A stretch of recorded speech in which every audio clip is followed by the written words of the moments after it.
As far back as I can remember, when I was just a little kid, I was interested in astronomy. A lot of it may have come from, seeing the night sky for the first time, science fiction shows on TV. Got my first telescope, I was 13 years old. My parents and grandparents all kind of chipped in and bought me a very significant telescope that I have to this day. I've spent 60 years being a very avid astronomer, reading everything I could. I was an engineer, but I retired early to just look for other opportunities. And lo and behold, 3 months after I retire, I get a phone call from Dr. Hookier, who asked me to become the observatory director. One of the things that came to light when I took over the observatory director's job was I had the opportunity to teach. And this has been just an amazingly rewarding experience. We have students at this university that are taking astronomy not because they love astronomy, but because they have to take a science. And in so many cases, they walk out of that classroom saying, wow, I'm really glad I took this class. This is the second largest refractor in the state of Ohio. Everything is manual, which gives my students, when they're actually operating the telescope, a chance to get a tactile connection with the universe rather than just pushing buttons on a computer. Dr. Hookier wanted me to open up the observatory to the public.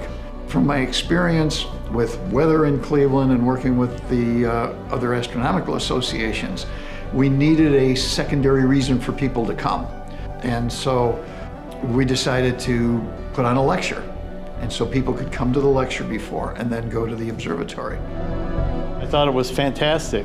The speaker was funny and talked about the luminosity of the stars and how we figured out how large the stars are and the different kinds of stars. It's actually the first time looking through a telescope and seeing Saturn, and that was a very enjoyable experience. It was just wonderful experience.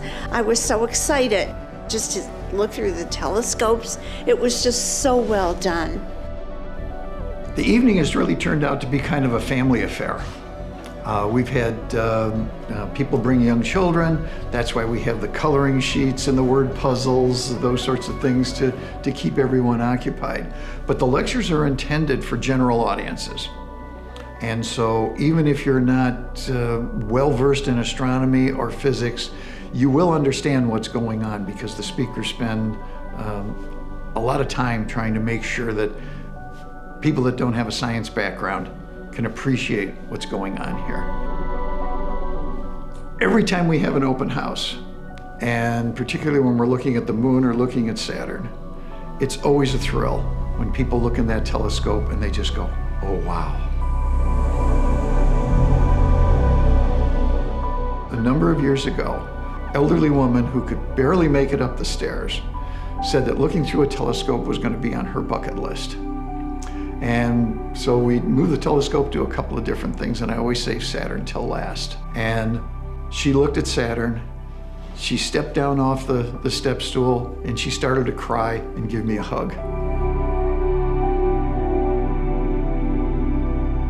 And what I'm looking for in the future is I like the lecture series to obviously continue to grow. More people come to the observatory, more people get exposed to the opportunities here at Baldwin Wallace, not just as a student, but just as a member of the community. This is an asset to the general community that not a lot of people have been exposed to, and hopefully through just the astronomy part of it, they get exposed to Baldwin Wallace and so many of the other things that are going on here on campus. What really motivates me to share all this with the community is I can remember the first time I looked through a telescope, and particularly like the first time I ever saw Saturn, and what an influence that had on me. And I want to be able to share that with everyone else.